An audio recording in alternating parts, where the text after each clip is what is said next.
Ils avaient installé les explosifs tout autour. Une d'entre eux, qui était architecte, connaissait bien les principes de structure de ce genre de construction et elle avait indiqué les bons emplacements pour provoquer le maximum de dégâts.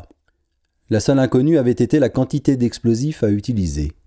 Ils y étaient allés un peu à la louche, certains défendant le fait d'en mettre un maximum pour être sûr du résultat, d'autres de rester quand même prudents, même si on avait fait des essais avec un vieux baraquement en race campagne pour évaluer la puissance d'une charge. Ce fut donc formidable. Bien sûr, en pleine nuit, le vacarme de l'explosion déclencha toute une série d'alarmes.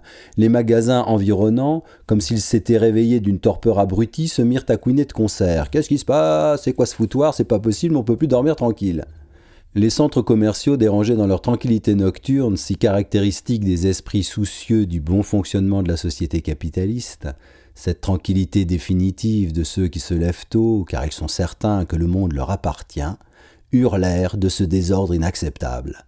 Et grâce à tout un tas de systèmes de surveillance, de bascules automatiques de numéros de sécurité, ils déclenchèrent des sonneries dans le poste tout proche de la police municipale.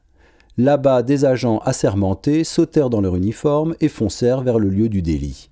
Ils déboulèrent toute sirène hurlante, ajoutant de la fureur à la fureur. Ils freinèrent brusquement devant la cahute du gardien, encore tout éberlué d'endormissement. « C'est quoi ce merdier ? » « J'en ai aucune idée, j'ai rien vu, juste entendu une explosion. »« Ça se passe dans quel coin ? » ?»« Du côté de la fumée, je suppose. »« Vous avez appelé les pompiers ? » ?»« Non. »« Qu'est-ce que vous attendez ?» Et voilà les pompiers qui débarquent 10 minutes plus tard, qui trouvent les flics debout face au tas de gravats et leur disent de reculer, que cela peut être encore dangereux, peut-être une explosion de gaz. Mais non, en fait, parce qu'on se rend compte bien vite que ce n'est qu'une boîte vide qui n'est raccordée à rien à part au réseau électrique et qu'en dehors d'un reste de bout de lino qui brûle mollement, il n'y a plus rien à éteindre.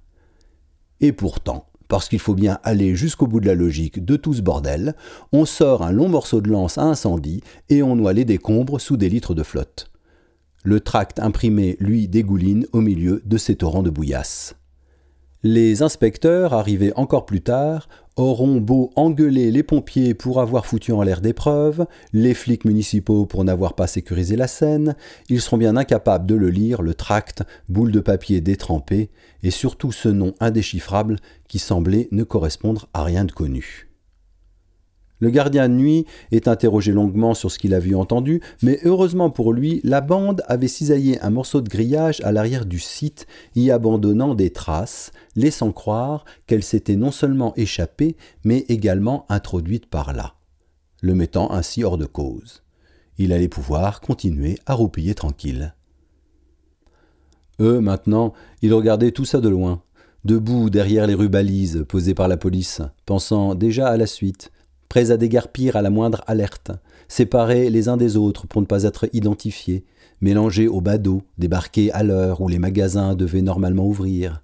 Tous ces gens, prêts à dégainer le jeton qui débloquerait leur caddie, clients affamés de victuailles suremballées et autres produits jetables.